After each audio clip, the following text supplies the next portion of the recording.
My name is Terry Osborne, and I teach in Environmental Studies program and the Institute for Writing and Rhetoric here at Dartmouth. And I'm honored to introduce Peter Forbes. Before I introduce him, I have some announcements. We're lucky to be having Peter's talk videotaped today, and I just wanted to make you all aware of that, and I guess use that as a good excuse to ask you to take care of cell phones right now, if you haven't, including mine yet. Also, there will be a sign-up sheet circulating, and you should put your name on it if you're interested in being notified about future opportunities to explore the ideas that Peter will be talking about this hour, or if you have been fortunate enough to be with him already for the hour or two before this, and the sessions that have occurred before this. And if you'd be interested for Dartmouth students, if you'd be interested in the Dartmouth Student Retreat that will take place at the Center for Whole Communities next spring. Finally, following Peter's talk and any questions there may be after that, starting around 4 p.m. or probably a little bit after, in this room there will be the final session of the afternoon. It will be a workshop facilitated by Margie Deshevsky, who I will mention in a minute, and it will bring together insights from this afternoon and this talk and dialogue about what these ideas might look like at Dartmouth and brainstorm ways to move forward. It will also explain more about the student retreat at the Center for Whole Communities. It will be a lively and very interactive hour, and I urge you to stay around for it. I also want to take a minute to practice gratitude and thank the organizations and individuals who've made this afternoon possible. Thanks to Opal, Dartmouth's Office of Pluralism and Leadership, for its broad and ongoing support. Within Opal, thanks to the Center for Women and Gender, and within the Center to the Men's Project. Thanks to Xenia Markowit, the Director of the Center for Women and Gender, to Megan Fallon, the Assistant Director of the Center for Women and Gender, and Nora Yasumura, Opal Advisor to Asian and Asian American students. Thanks to the Environmental Studies program and Andy Friedland, the Chair, to the Outdoor Programs Office, and Dan Nelson, its Director, to the Sustainability Initiative of the Provost Office, and Kathy Lambert, the College's Sustainability Manager. Thanks to the Tucker Foundation, the Sustainable Living Center, the Dartmouth Outing Club, the Pan-Asian Council, and the International Students Association. And if I have forgotten anyone else or any organization, my apologies, and thank you as well. And most importantly, thank you to Margie Deshevsky. Margie, will you stand up for a second? Here. Stand up. We'll ask you to re-applause her in a second, but a senior and environmental studies major and the social justice and ecological sustainability intern for Opal and the Sustainable Living Center. She has been working on this event all term, and I have been awed by her ability to carry the sometimes overwhelming weight of responsibility with such calm and resilience and perseverance and enthusiasm and skill. Having known her for 3.5 years, I'm no longer surprised by these qualities, but I'm no less awed by them. It goes without saying that without her initiative and vision and effort, we would not be here right now. So Marty, thank you. You're here.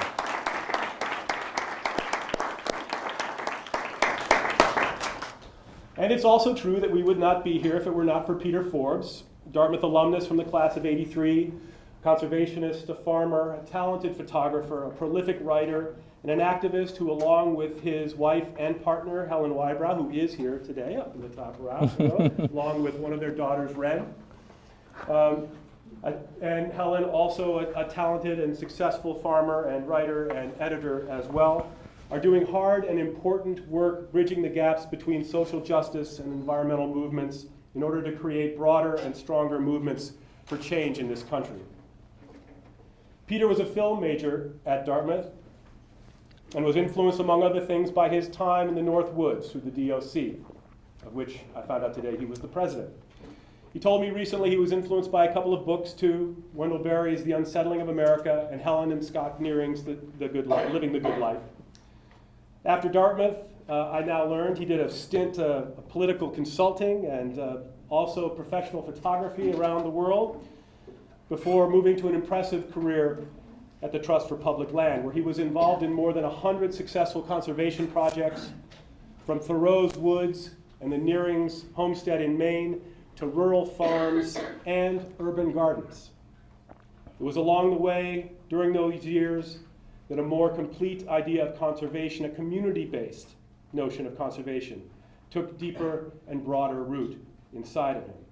So that by the time he became the Trust for Public Lands First National Fellow in 1998, he was already writing and speaking not just about land, but about individual human and community relationships with the land and the way they could lead to broader social change. He said to me recently, if you only think about healthy land, then you're forgetting about the people. And if you only think about people, then you're forgetting about the land. A sense of place without a sense of person and a sense of justice is incomplete. And a sense of justice without a sense of place is also incomplete. This unified sense that Peter and Helen have developed is something called a whole community. It is a vision and a model that can be constructed or applied anywhere for anyone and hopefully everyone. But its home, its working laboratory, is at the Center for Whole Communities at Knoll Farm in Vermont's Mad River Valley, a stunning 400-acre hill farm that Peter and Helen acquired in a contest in 2001. There, from the late spring to the early fall, they run a series of different leadership development programs and retreats, hosting leaders from environmental and social justice movements, and through a careful and evolving curriculum, give them the space and time and safety to connect to land and to each other, to address the issues of culture, race, power, and privilege as they apply to social and environmental issues, to listen to and honor each other's perspectives and stories, and then forge new relationships that grow out of these shared visions. While parts of this methodology may have some resonance for those of you who have done diversity work, its elaboration and application to broader issues of conservation, environmentalism, community health, and sustainability is absolutely unique. As Tom Wessels, professor of ecology at Antioch University, New England, and someone who has taught at the Center for Whole Communities has said, if we're going to have sustainable futures, we need people from very different areas of the environmental field working together. And I don't know of any other place in the environmental movement that is trying to bring these groups together the way the Center for Whole Communities is. It's been wonderful to watch this whole community vision make its way to Dartmouth. Over the last year, Peter has been remarkably generous in his commitment to Dartmouth students. He visited an environmental studies senior seminar last fall and met with students afterward. Following up that interaction, he and Helen graciously hosted a group of Dartmouth students on an overnight retreat at the Center for Whole Communities last spring, something we all want to continue annually, and introduced those students to the whole thinking curriculum. And the powerful experience of that retreat is what has led to Peter's visit today. So again, today, Peter, we thank you and Helen for your willingness to take time away from your family, though bringing the third up forward with you, and your farm, and to bring your whole community's vision to the Dartmouth campus. And we welcome you back. Please join me in welcoming. Thank you. Thank you, Terry. Thank you, Terry. That's so nice. It's pretty moving. There are a lot of old friends here. You know who you are. And I really appreciate you being here. There's also a number of alumni from our program at Knoll Farm, family, Dartmouth students. This is a whole community too. And I really appreciate you being here. I also want to add my thanks to Margie. You know, it's tremendous work to do in your senior fall. A lot of tenacity and commitment and vision to pull this off. So thank you for all of that. I have to be candid and tell you, I'm feeling a lot of poignancy and sort of conflicting emotions in being here. I feel both a sense of passing as well as a sense of opportunity. When I was here as a student, Noel Perrin was still writing books and chopping wood. And Dana Meadows was still, shouting out the truth in her newspaper columns and in her classroom, and the Dartmouth Outing Club was celebrating its 75th anniversary, not its 100th. But for me, this isn't just about nostalgia. It's about the recognition of the responsibility I feel right now, right in this moment, to share with you what those teachers shared with me. Their own deepest aspirations and their most provocative questions. So I hope you will allow me to do that, to do my best at that. The opportunity I feel for you and for myself and for Dartmouth at this moment is best captured in President Kim's words from his October address to the faculty, and I'm quoting him here. Dartmouth has always been driven simultaneously by a deep concern to understand what gives meaning and dignity and beauty to human life, and by a restless determination to translate that understanding into practical action. That's, I think, the core of the work for all of us. The fundamental challenge of our time is not climate change or hunger or public health. It's to nurture a culture of belonging and meaning, where we can feel empathy for the world, for the planet, absolutely, but for one another as well. The work of environmentalism today is to connect people to one another and to the earth itself. And this is expressed really beautifully by the writer and social critic Bell Hooks, who, if you don't know her work, please put it on your list. She explores Black self-recovery and nature, and I'm quoting her here. Can we embrace an ethos of sustainability that is not solely about the appropriate care of the world's resources, but also about the creation of meaning, the making of lives that we feel are worth living, end quote. So first, what I'd like to do is share some thoughts about what's given me meaning. This is really who I am. Bull Run Farm, Devil's Den, Sage's Ravine, Spruce Knob, Dickinson's Reach, Moosilauke, Arun River Valley, Central Harlem, Cedar Mesa, Chama River, Arch Rock, Drake's Beach, Knoll Farm. That's me. Those words, those places, they tell my story. They tell a story that is richer even than the one that Terry described. These places are the waters, the food, the wood, the dreams, the memories that literally make up this body in front of you. I am that alchemy of land and people and story. And I have to be honest with you, I don't think I always understood this. I think, frankly, right up until when I was a student here, I was brought up thinking that my story was all about me, about what college I went to, that I went to Dartmouth, what positions I've held, my social status, how much money I may have made, who are my friends. But the education that I started to get here, and which I now have a word for, that most transformed me, is best described by this word. Do any of you know it? Just show of hands. Any of you know this word, querencia? Querencia? Good, good. I have still a lot of poetic license, though, don't I?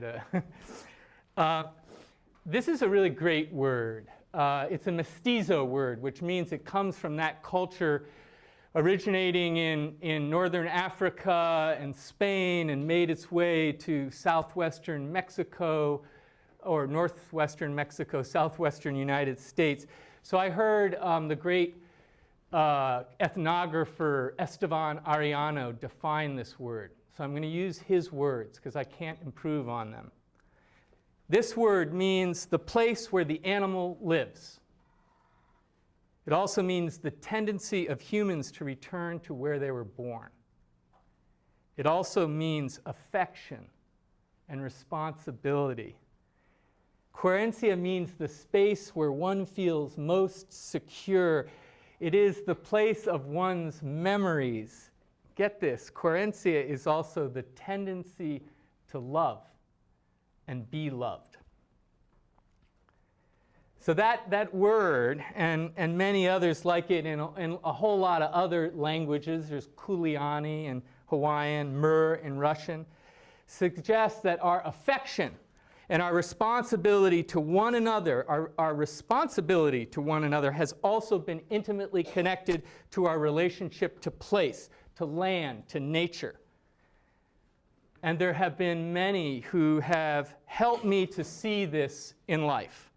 For example, shortly after Dartmouth, I lived in rural Nepal, where time was counted in the cycles of the moon and the passing of seasons and snow. Their currency was rice and one's labor, and their wealth really was the neighbors who they could call and go to when things went wrong. It was a powerful, powerful experience of community and connection and relationship. Or after that, my friendship with the great homesteader and social critic Bill Copperthwaite. Bill's inspiration for his innovative architecture and principles of democracy in living come from his love of his land that has sustained his bold experiment in living.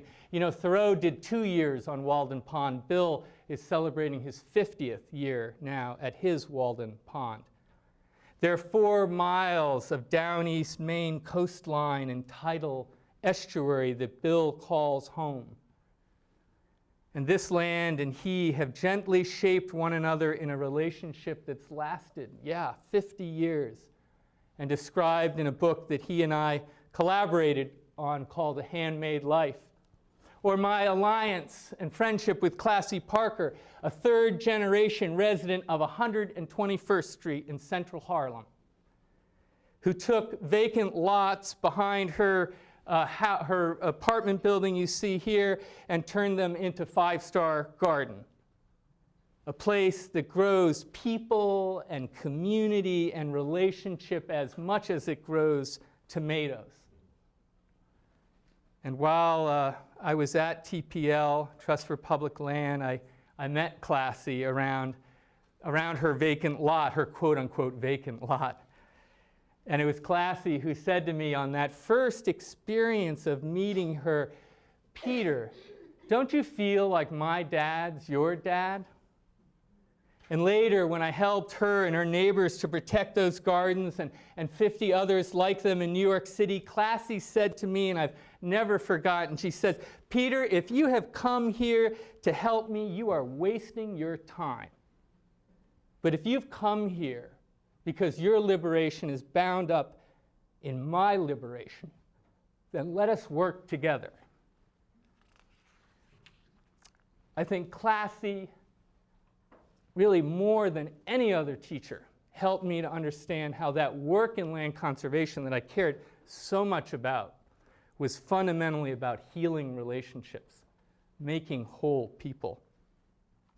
And so, as Terry described, those unusual teachers brought out in me an eclectic career. 5 years as a political consultant, 2 years as a photojournalist in Southeast Asia, 15 years as a deal maker, conservationist for Trust for Public Land, something that Peter Stein here got me involved in.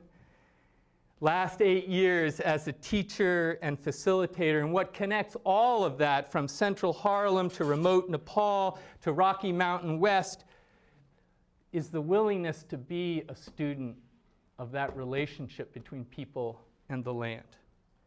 And wherever and however it shows up, good, bad, and ugly. And this is what I've learned. What happens to the land and what happens to people is the same thing.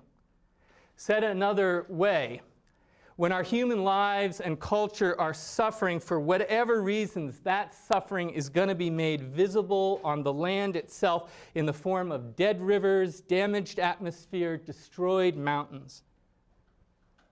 The pain that we feel inside of ourselves as individuals and as a culture will always manifest itself on the land, and vice versa. As Wendell Berry, he's written about this for decades. We are the land, and the land is us. But because of that relationship between our soul, our bodies, our culture, and ultimately our planet, to heal the earth today, one must be concerned with the human heart and soul.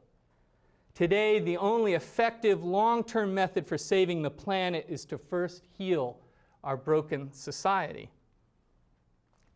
The implications of this, I will give you, are incredibly provocative.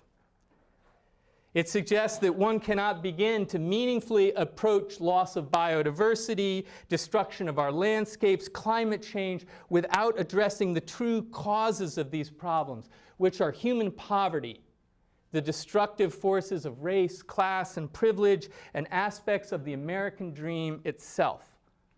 I believe this to be true. I think this is also why President Kim would suggest that environmentalism, as it is practiced today by some, is a lifestyle choice, as opposed to a true act of social and political change. It also suggests why the values of environmentalism will never really succeed in America until they are shaped and embraced by people who would never call themselves environmentalists. It suggests the enormous opportunity that Dartmouth College students have to reshape environmentalism by reshaping their own culture here at Dartmouth.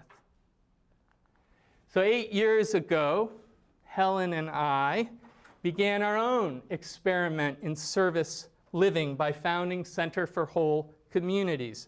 And our vision then was the same as today, to create a place to reweave isolated and divided sectors to enable more courageous and innovative and holistic action to emerge, to save the planet. I was telling the group earlier today when we started, basically all we had was that piece of land and those chairs. We didn't have water, we didn't have tents, we didn't have a kitchen, we didn't have anything. We just made the invitation, and they came. And the first retreat in 2001 was bringing together loggers in northern New England with wilderness advocates, and that went on and on and on. We observe how often movements for change in the United States are deeply themselves disconnected from the land, even while seeking to protect it, but also isolated from one another. In short, there was very little belonging and empathy in practice, even though those values may be written up in mission statements. So we tried to create a place where people would forget their mission statements and consider their heart, consider the source of their courage. So we have tried to create safe places where very, very different leaders can dialogue together, understand what is different and what is shared, and to create new alliances. At the core of this work and at the core of sustainability is relationship. Relationship between people and between people and the land. And we see every week in our residential retreats how that experience of the land, that simple experience of the land, softens and opens humans and helps them to see themselves and one another anew. We may have a real thick now curriculum guide, but the real teacher there is the land itself. We see no matter what color of your skin, size of your wallet, ideology behind the voting booth, we see how that experience of the wholeness of nature helps to heal the relationships that have gone bad and writ large are destroying our democracy or threatening to destroy our democracy. We bring different worlds together. We work very hard to demonstrate the role of land and nature to social justice, but also the role of fairness and equity to conservation. And through this work, as Terry said, I've come to really understand why sense of place has much less meaning today without sense of identity and sense of justice. And we are hugely gratified to see how that work has spread. And now, 2009, 850 alumni working in 400 different organizations and communities. So this is what we believe in. We believe in intention. We help leaders and organizations to bring head and heart together, which is very, very difficult. Chief Joseph said the longest journey a person will ever make is from their head to their heart. And I have observed that in myself. And I have observed it in others. And I have observed countless times how that journey leads directly to courage. So we also believe in building power, and we build power up from the soil, helping individuals and leaders to take their next best step toward one another. So we help organizations to conspire together, literally to breathe together. That's what conspire means, to breathe together. This is less about movement building and more about making allies, being a good ally. And we believe in reciprocal transformation. I think today, personal transformation just ain't enough anymore. It's not enough that I am following my bliss and figuring out what is right for me. Our goal is for our alumni and us to understand how and why my success is bound up in your success, and vice versa. And as we've engaged more and more with our alumni, we've changed too as an organization. And finally, we believe in emergence. That poorly understood concept of biology, of what happens in any community that is able to clearly hear its own diverse voices, where there is not a single story, but a diversity of stories. What emerges when that is present is more visionary, more inclusive, more dynamic, and more creative than any individual part. So to wrestle with all of that provokes some really big questions. I'm sure you get that. What kind of world do we want to live in, and how are we going to get there? Who is missing from the table that we set, and what separates us from one another? How is it that those of us who care about marginalized people and those of us who care about the land or nature so often end up divided from one another? And why is it getting harder and harder in our communities to talk with one another? How can we paint a picture of the world that our neighbors really do want to go toward? I'm going to express in a moment how these ideas may live at Dartmouth College, but I first want to ask you to consider even the bigger question.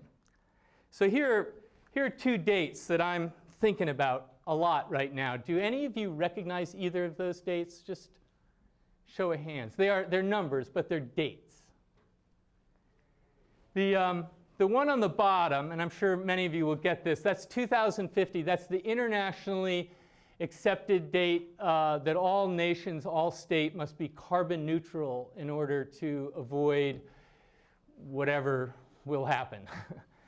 That's the IPCC date. 2042, which statistically speaking is going to happen at the same time as 2050. Anyone know that date? That is the date in the United States when every metropolitan statistical area, not every city, but actually every city and every suburb will be dominant non-white. So today, if you care about climate change and you are endeavoring to do something about climate change, you must engage in, be in relationship with what is going on in our country and will be culminated in 2042. I, chances are, will not be alive when any of those dates happen.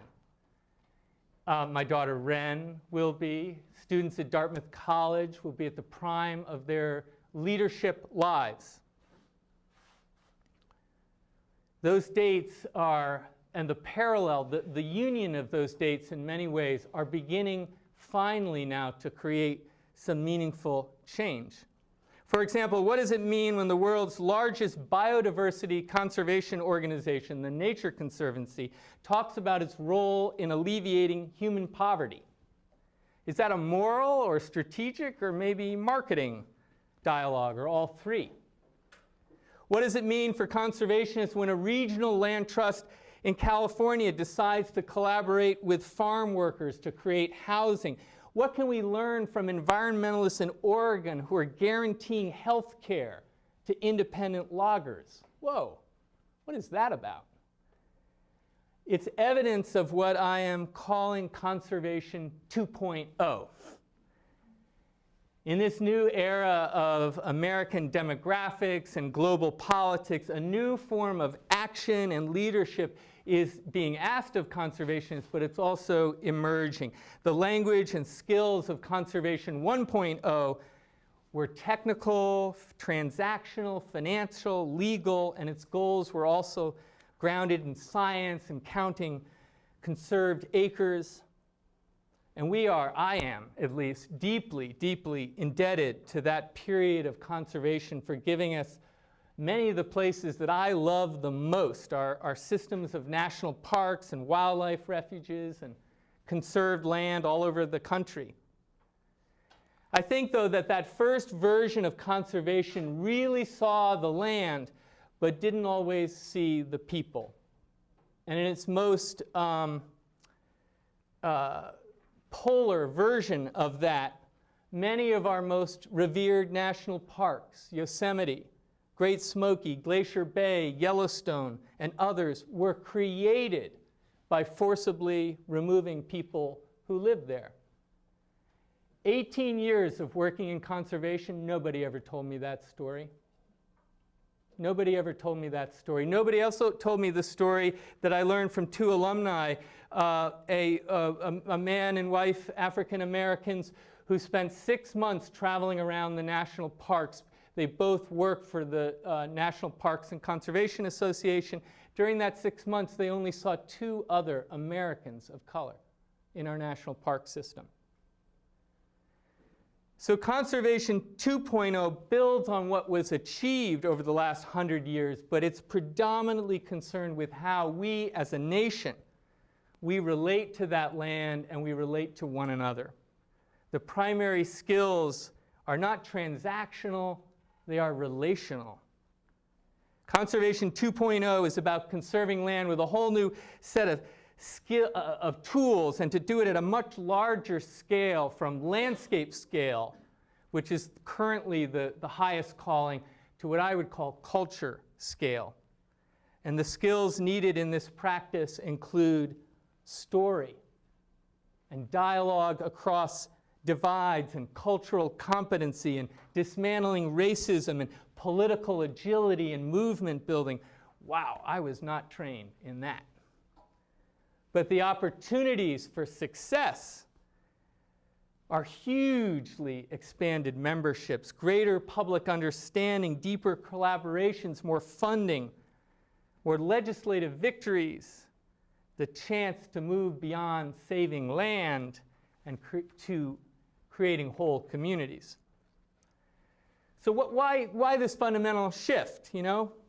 First, the challenges created by our current problems, climate change, water scarcity, they're too complex to be accomplished just by passing laws and buying land. And second, the past successes that have occurred are going to be challenged more and more until conservationists can effectively make the case that mission of healthy land and biodiversity is relevant to someone like this.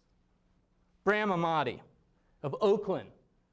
Bram founded People's Grocery to bring healthy food to urban neighborhoods who have more liquor stores than they have grocery stores. Or this woman, LaDonna Redmond of Chicago, who's blending public health, land conservation, and food security on the west side. Or Paula Garcia of New Mexico, who's conserving her culture through the acquisition and protection of their traditional waterways, their traditional acequias. So they care deeply about the land. I would say I know this because I know them. They also care a lot about biodiversity too. But to be honest, they don't see themselves in the work of conservation. They don't. And they would never call themselves environmentalists. Let me share with you how these divides and challenges play out in the larger environmental movement. We call this the whole community's framework. I want to be clear, it's not the way I would like the world to be. It's the way we think the world is. First, that world is divided between a basic orientation to nature or people and whether or not you have privilege in America or you do not. And this is backed up by all kinds of polling data. But if your orientation is toward nature and you have privilege, chances are these are the kinds of things you're going to be interested in. And truth in advertising, that's my world. That's the world that I come from. And if you have privilege and your orientation is more toward people, this is the hybrid car set, renewable energy, organic agriculture, healthy landscapes, that kind of thing. And if you are oriented toward people and you have less privilege, you're going to be interested in asthma. You're going to be interested in hunger, Hurricane Katrina, voter participation, those kinds of issues.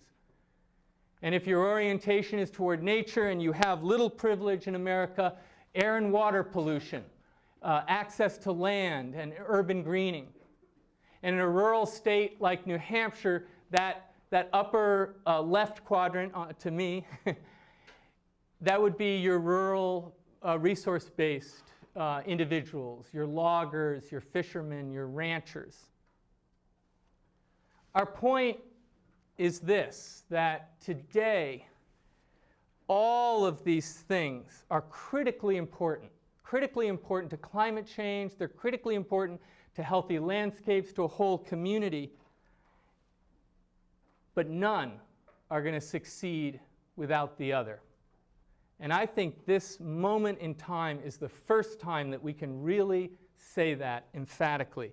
The New York Times op-ed writer Tom Friedman wrote just this past July, and I'm quoting him, "We are trying to deal with a whole array of integrated problems: climate change, energy, biodiversity, poverty alleviation, and the need to grow enough food to feed the nation separately. The poverty fighters resent the climate change folks. The climate change folks hold summits without reference to biodiversity. The food advocates resist the biodiversity protectors. We need to stop working on all these issues in isolation." End quote. So imagine my more than surprise, my elation, when also in July we heard President Kim say the following to the faculty of this institution, and I'm quoting, "The integrative vision on which Dartmouth's intellectual life rests has always been compelling. But today, embracing such an approach is becoming, I believe, a matter of survival. Fragmented, isolated, piecemeal solutions to our urgent problems are not working. We need a radically different approach, one capable of embracing and making sense of complexity and acting judiciously to influence complex, multi-layered processes locally, nationally, globally." He's still talking here. "We face crises in the global environment in health and economy, but we also face crises in values. A crisis in the construction of shared understandings of how human communities can and ought to function and coexist. This is President Kim, I am personally persuaded that we face a crisis in compassion and civility, in the ability and willingness to understand what other people are going through and how the world looks when viewed from their perspective, end quote. I believe that those who care about endangered species, those who care about wilderness, those who care about urban greening, are not going to make enduring progress in this era of American life without those who care about Hurricane Katrina. And here's why. If 2042 didn't convince you of that, here's why. Conservationists, they risk being left behind by a changing public that doesn't know them. And those who care about public health will not make enduring progress without those who care about sense of place. And environmental justice advocates risk forgetting the role of land in their own healing. And this is not me saying this. This is Bell Hooks. And she puts it straight out in her fabulous, important book, Belonging. And I'm quoting her, "Unmindful of our history of living harmoniously on the land, many contemporary black folk see no value in supporting ecological movements or see ecology and the struggle to end racism as competing concerns," end quote. So that would explain why environmentalism in our country includes many fewer people of color. And it also explains why that absolutely has to change. So what does that map there suggest to conservationists? It begs what Dr. King said long ago: we cannot walk alone. We cannot walk alone. If you want to go fast, then go alone. But if you want to go far, then we've got to go together. And to do that, and this is the hard part, we must constantly be asking ourselves, how must I change to meet someone else in that different quadrant? What do I have to do to hear them and to know them? What do I need to do to join others instead of asking them to join me? And what does this map say to Dartmouth?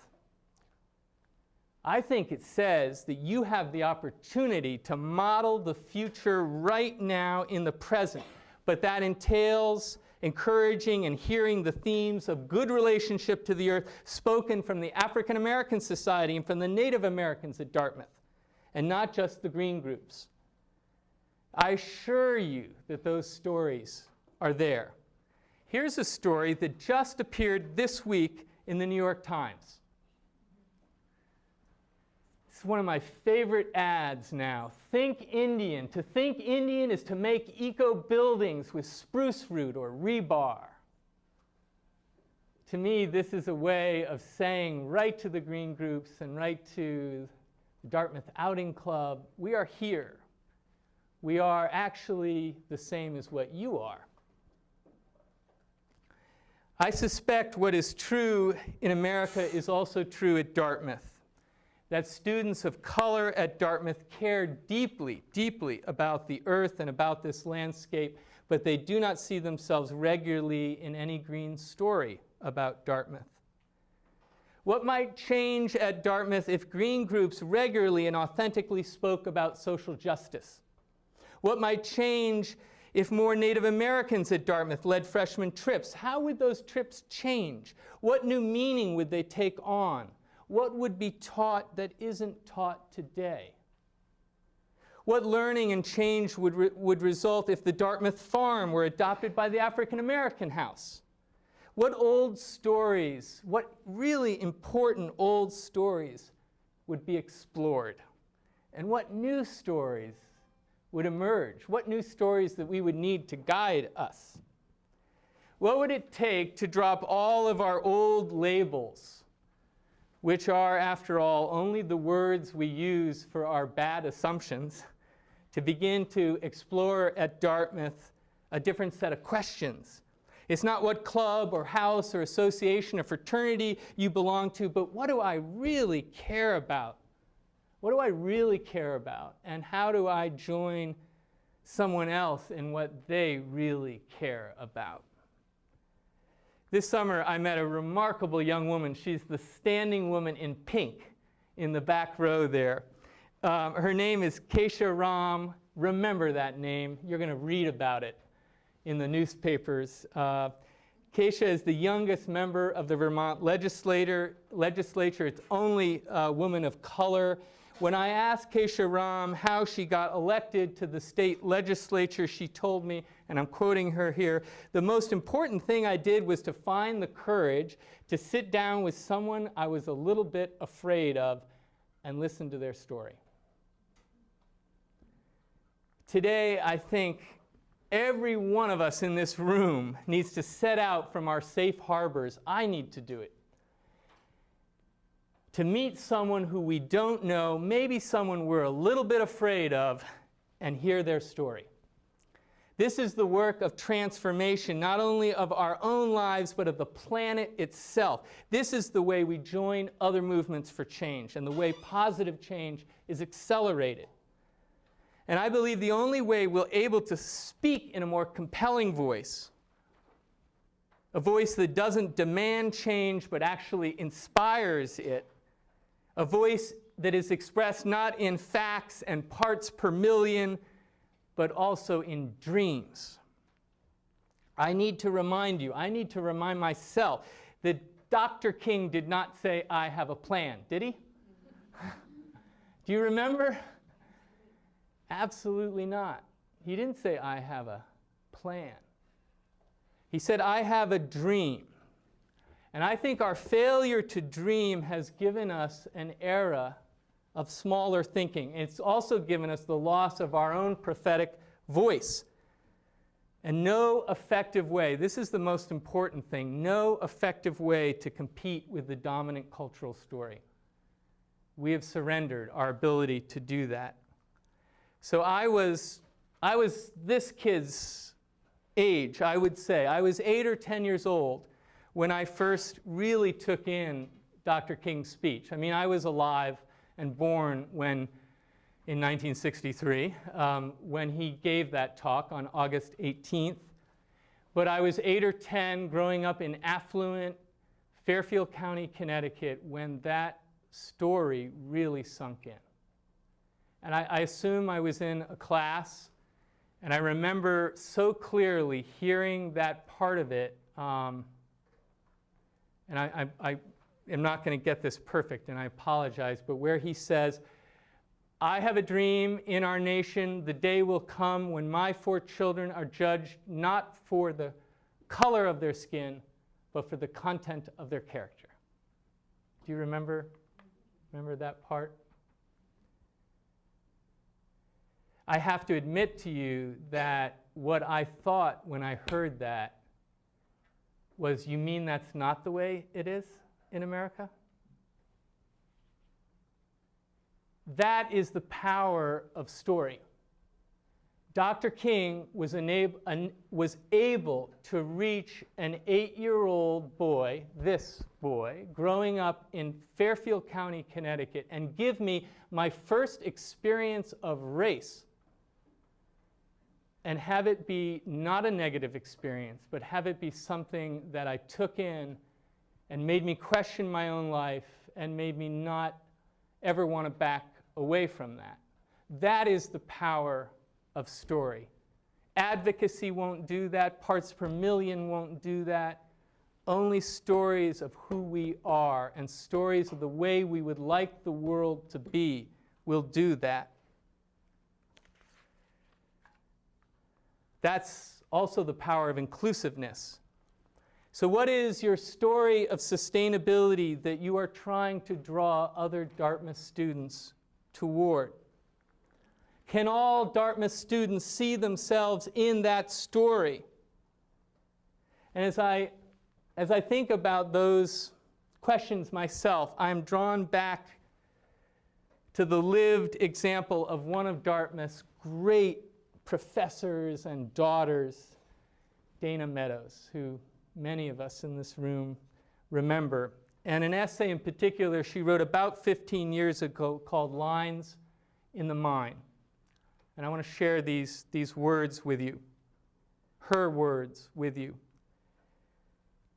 these Dartmouth words with you.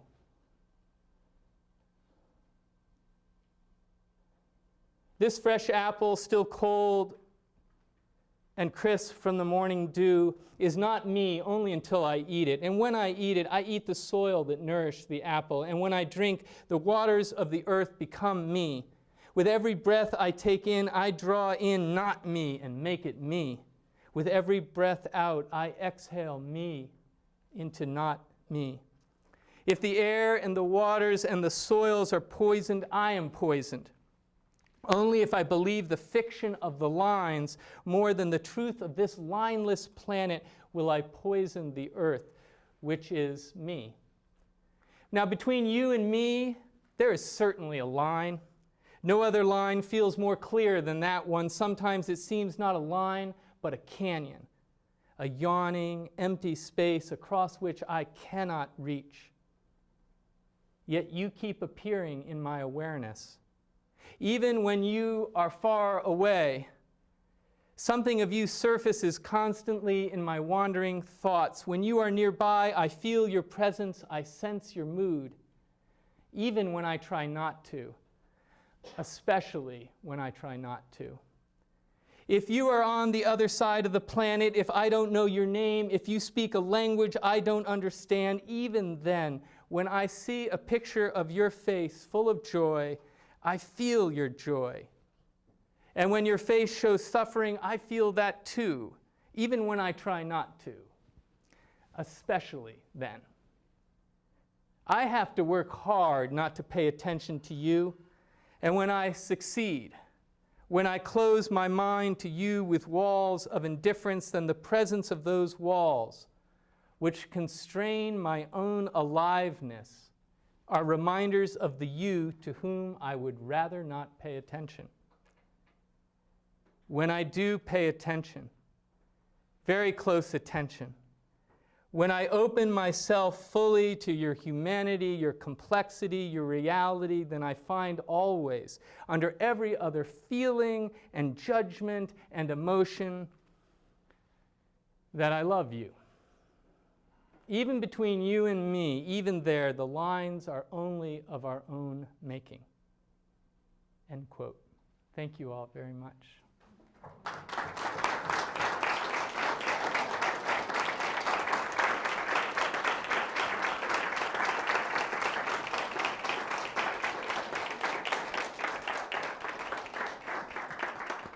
For those of you who have stamina, and if I haven't shocked you into silence, I'd be happy to answer questions. We have about 15 minutes for that. Questions, observations, thoughts of your own?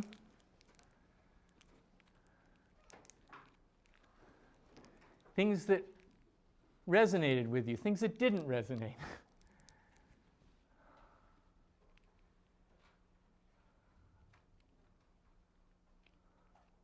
Please, Sarah.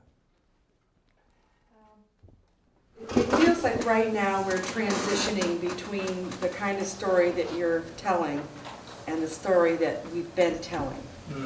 And when we're trying to do this work of relationship between people and the land and the people, sometimes when you're trying to talk to funders, for instance, I find that I still have to bring in quite a bit of the old data.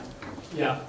And at the same time try to talk about the new way that we want to conduct ourselves. And so I just want to recognize that struggle as we're trying to move forward and being able to garnish those resources. And she ought to know. This is Sarah Edwards, our representative from Brattleboro. Thank you for being here. Absolutely. I mean, it's an enormous challenge. And it's not either or. It's in a lot of ways we have to be able to do both. I mean, we are a parts per million species. we rely on facts, but there is a definite difference between advocacy and story. And I think this moment that we're in is not a time to prove anything. I think mostly we know what's going on. It's a time to find if we can come together. And story can do that more than advocacy can. And advocacy is, I think, often expressed in numbers and data and action plans. That's what I use when I'm trying to advocate my point. This place that we're in right now is, I think, requires a different kind of leadership, and not always. I mean, there's always going to be a need for that other story. It's a big part of our lives. Thank you for asking that. Sir? There's a recent statistic that said that Vermont leads the country in the number of people that don't live here full time. They don't live here, live in Vermont Number full one. time. Number two is Maine. Yeah. How do you reconcile that with your thoughts of connecting with the land? Because this seems to be that's a huge disconnect. Yeah, well, and I know that. I mean, the community that we live in, where we've made our home, where we do our work, is now 52%. 52% of the buildings or the homes are owned by people from away, and the only really downside of that is that we don't have enough people to volunteer for our VAST squad, and the internal structure of our community is really shifting. And so I would say still we have to meet everyone where they are, and in our valley, in the Mad River Valley, the local design school and us came up with a map that shows what you can buy as produce from every farm in our valley. So it's a way of saying, and with the times that you can visit those farms. So even if you're only here on weekends, we still welcome you. Come visit our farms. Come connect. Come belong in any way that you can. Impact on the land. They're not renting the land. They're picking up something else. How does that get reconciled?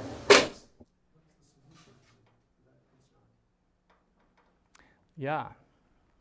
I mean, I think we're in both Vermont and New Hampshire, we're really lucky that we have very strong land trusts that conserve land, that keep another set of values in place.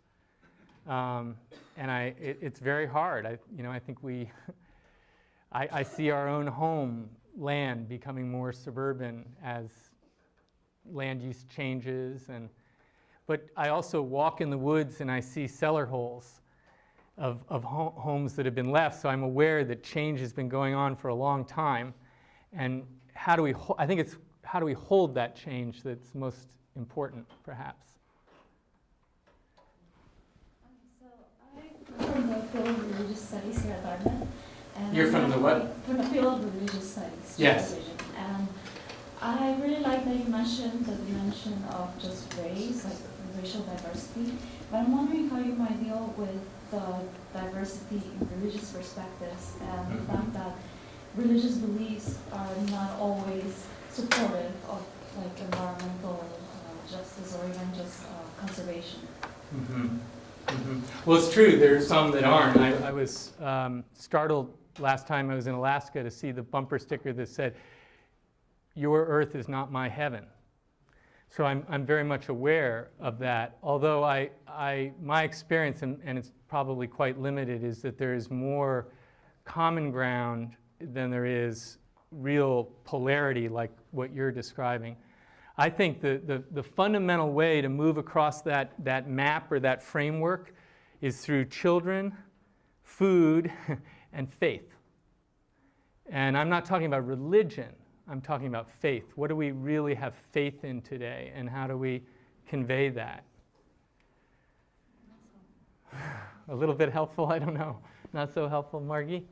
One of the phrases that really resonated strongly for where my thinking is and where I'm at Dartmouth right now is, as a group of students involved with sustainability, we were trying to kind of come together and articulate a vision for what sustainability efforts could look like at Dartmouth in the distant future, in the near future. How can we position ourselves well to to go on this trajectory towards this really big vision, and what you said about how can other Dartmouth students see themselves in that story.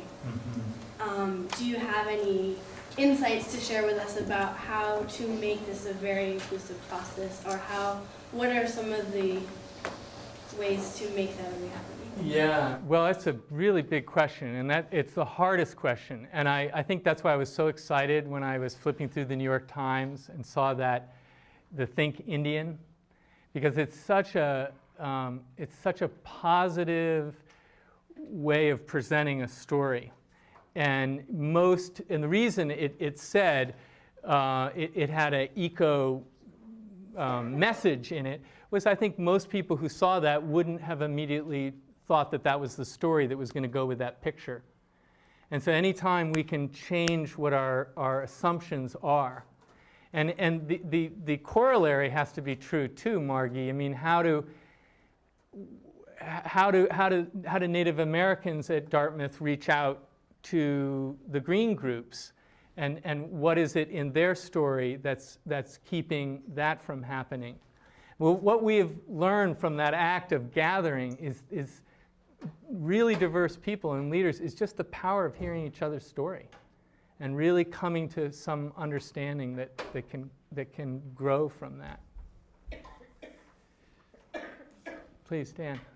Could you be a little more explicit about kind of what you do and kind of what next? So you listen to one another's stories, and then what? Yeah, I mean, that's a very simple, explanation. Most of the workshops we do are 7 days long, so there is a lot about understanding understanding what the race, power, and privilege has created in America that's keeping environmentalists from their goals, but also keeping others from their goals. A lot of the work is really bringing that to the surface. And then a lot of work is around how do you move across those quadrants? What does it take? What are the leadership skills? What are the tools that enable collaboration to occur? What does that collaboration look like? So we're seeing organizations in those different quadrants sharing budget, sharing staff, working in very non-traditional ways, like a conservation organization that wanted to return buffalo to this one area, actually did it by, and the idea for this came in our program, by creating a charter school as opposed to buying the land. And by creating the charter school, the ranchers who were threatened with leaving, the threat was reduced and they voluntarily gave easements over their land. That cost half of what it would have cost had they gone on and done their traditional ways. Or the example of environmentalists in Oregon underwriting independent loggers' health insurance. I mean, what is that all about? It's because most loggers want to work independently, i.e. they don't want to be doing the clear cutting and the level of that industrial, at least out west, the industrial timber companies were requiring of them. So the stronger an independent base of loggers is, the stronger the health of the forest is. And the way to get that is to underwrite their health care. So what results from hearing stories, Dan, is different tools and practices, entirely different tools and practices. Sorry, that was, please. Do you believe in environmentalism now as sort of a generator of wealth? For example, where did the money come from to pay for the health care? And is that a sustainable example of an economic model? Boo. Who invited him? I mean, the whole system. I mean, if you really want to get down to it, what's the problem? Capitalism. I mean, it's also part of the solution. So I take the battles that I can take, and I can't change, I don't think I can change capitalism, but I can take some of the results of capitalism and I can shift other systems with that. That may not be enough for you, and I really respect if it isn't, but it's as much as I've been able to do with my life so far. But I really, I think I understand where you're coming from. And is that Is there another? Please.